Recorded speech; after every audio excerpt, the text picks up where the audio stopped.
ओम नमो नारायण मित्रों। कभी कभी ऐसा हम सोचते हैं कि घंटों की हमारी पूजा पाठ जप तप व्रत भगवान को हमारे पास खींच लाएगा, लेकिन ऐसा होता नहीं है। और कभी कभी ऐसा होता है कि हमारे मन के भाव ही भगवान को हमारे पास आने के लिए मजबूर कर देते हैं। आज आपको ऐसे ही निश्चल प्रेम और भक्ति की मैं आपको एक कथा सुनाने वाली हूँ। इस कथा को आप पूरा सुने। कथा अगर आपको पसंद आती है तो आप मेरे चैनल को सब्सक्राइब कीजिएगा, कथा को लाइक कीजिएगा और शेयर भी कीजिएगा। कमेंट में जय श्री राम अवश्य लिखेगा। तो कथा इस प्रकार है।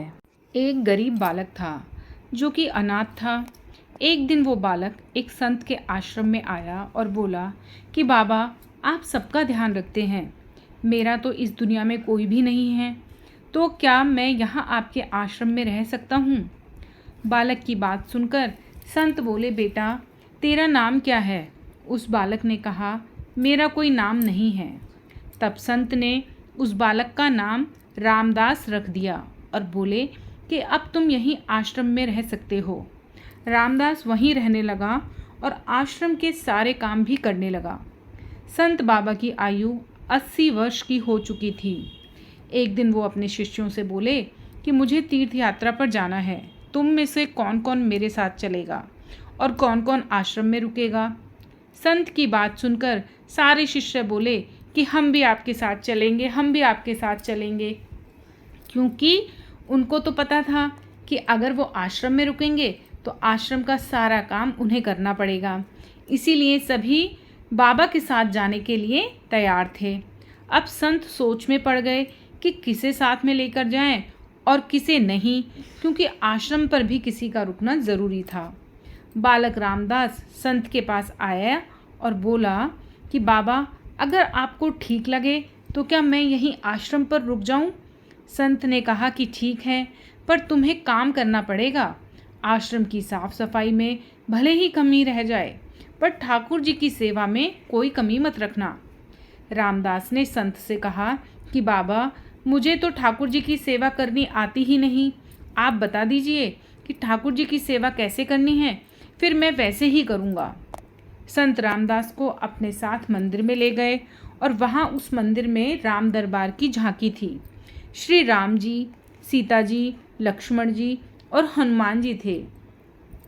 संत ने बालक रामदास को ठाकुर जी की सेवा कैसे करनी है सब सिखा दिया। रामदास ने गुरुजी से कहा कि बाबा, मेरा इनसे रिश्ता क्या है? अगर आप मुझे इनसे मेरा रिश्ता समझा देंगे तो मुझे इनकी सेवा करने में और भी आनंद आएगा। उन संत ने बालक रामदास से कहा कि तू कहता था ना कि तेरा कोई भी नहीं है, तो बस आज से ये राम जी और सीता जी तेरे माता पिता हैं, और लक्ष्मण जी तेरे चाचा जी हैं, और हनुमान जी तेरे बड़े भाई हैं। रामदास सब समझ गया और बहुत ही प्रसन्न था, क्योंकि उसको पूरा परिवार मिल चुका था और अब वो सेवा करने भी लगा। संत शिष्यों के साथ यात्रा पर चले गए।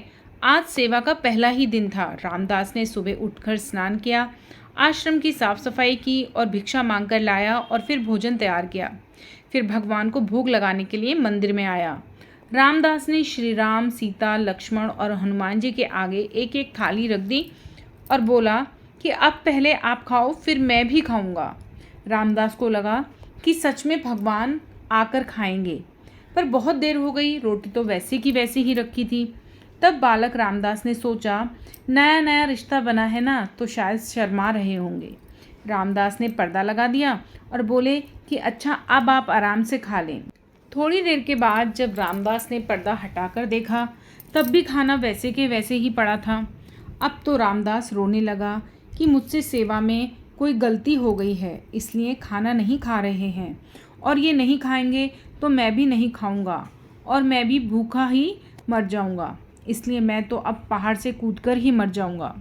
रामदास मरने के लिए निकल जाता है।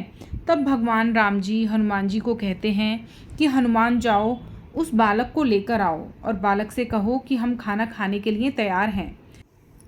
हनुमान जी जाते हैं और रामदास कूदने ही वाला होता है कि हनुमान जी पीछे से उसे पकड़ लेते हैं और बोलते हैं कि क्या कर रहे हो? रामदास कहता है, आप कौन?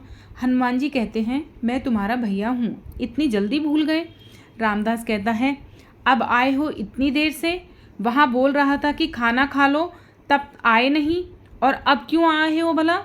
तब हनुमान जी बोले, पिताजी श्री का आदेश है, अब हम सब साथ बैठकर ही खाना खाएंगे। फिर राम जी, सीता जी, लक्ष्मण जी और हनुमान जी साक्षात बैठकर भोजन करने लगे। इसी तरह रामदास रोज़ उनकी सेवा करता और भोजन करता था उनके साथ में बैठकर। सेवा करते हुए 15 दिन हो गए थे। एक दिन रामदास ने सोचा कि घर में 5 लोग हैं, लेकिन सारा काम मैं ही अकेले करता हूँ। बाकी लोग तो दिन भर घर में आराम करते हैं। मेरे माँ बाप, चाचा, भाई तो कोई काम ही नहीं करते, सारे दिन खाते रहते हैं। मैं ऐसा नहीं चलने दूँगा। रामदास मंदिर में जाता है और कहता है, पिताजी आपसे मुझे कुछ बात करनी है। राम जी कहते हैं, बोलो बेटा, क्या बात है? रामदास कहता है कि घर में से सबसे छोटा तो मैं ही हूँ और सबसे ज़्यादा काम मैं करता हूँ। अब से मैं अकेले काम नहीं करूँगा, आप सबको भी काम करना पड़ेगा। आप तो बस सारा दिन खाते रहते हो और काम मैं ही करता हूँ। अब से ऐसा नहीं होगा। राम जी कहते हैं, तो फिर बताओ बेटा, हमें क्या काम करना है?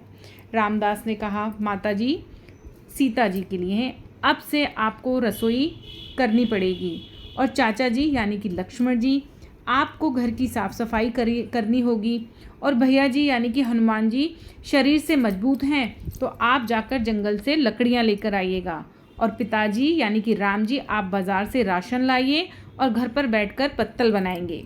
सब ने कहा, ठीक है, मैंने बहुत दिन अकेले सब काम किया है और अब मैं आराम करूँगा। अब सभी साथ में मिलकर काम करते हुए एक परिवार की तरह सब साथ रहने लगे। एक दिन वो संत भी तीर्थ यात्रा से लौटकर आ गए तो देखा, अरे आश्रम तो एकदम साफ सुथरा चमक रहा है। वो बहुत प्रसन्न हुए, मंदिर में गए और देखा कि मंदिर से प्रतिमाएं सारी गायब हैं। संत ने सोचा कि कहीं रामदास ने प्रतिमाओं को बेच तो नहीं दिया। संत ने रामदास को बुलाया और पूछा, भगवान कहाँ हैं? रामदास भी अकड़कर बोला कि मुझे क्या पता, हनुमान भैया जंगल में लकड़ी लाने गए होंगे, लखन चाचा झाड़ू पोछा कर रहे होंगे, और पिताजी राम पत्तल बना रहे होंगे, और माता सीता रसोई में काम कर रही होंगी। संत बोले, ये क्या बोल रहे हो? रामदास ने कहा, बाबा मैं सच बोल रहा हूँ, जब से आप गए हो ये चारों काम में लगे हुए हैं। वो संत भागकर रसोई में गए और सिर्फ एक झलक देखी कि सीता जी भोजन बना रही हैं, राम जी पत्तल बना रहे हैं, और फिर वो गायब हो गए और मंदिर में विराजमान हो गए। संत रामदास के पास गए और बोले, तू तो बड़ा ही भाग्यवान है रे, आज तो तूने मुझे मेरे ठाकुर जी के दर्शन करा दिए, तू धन्य है। और संत ने रोकर रामदास के पैर पकड़ लिए। रामदास जैसे भोले निश्चल भक्तों की भक्ति से विवश होकर भगवान को भी साधारण मनुष्य की तरह जीवन व्यतीत करना पड़ता है। तो देखा मित्रों, आपने एक बच्चे की निश्चल भक्ति से प्रेरित होकर भगवान भी उसके पास आ गए और उसकी मन की हर इच्छा को पूरा किया। उसके कहे अनुसार उन्होंने काम भी किया, सब कुछ किया। तो भगवान तो सिर्फ भाव के भूखे होते हैं, उन्हें बाह्य आडंबर नहीं चाहिए। मेरा आपसे निवेदन है कि अगर आपको मेरी ये कहानी पसंद आती है तो मेरे चैनल को सब्सक्राइब और वीडियो को लाइक एंड शेयर अवश्य कीजिएगा। धन्यवाद दोस्तों।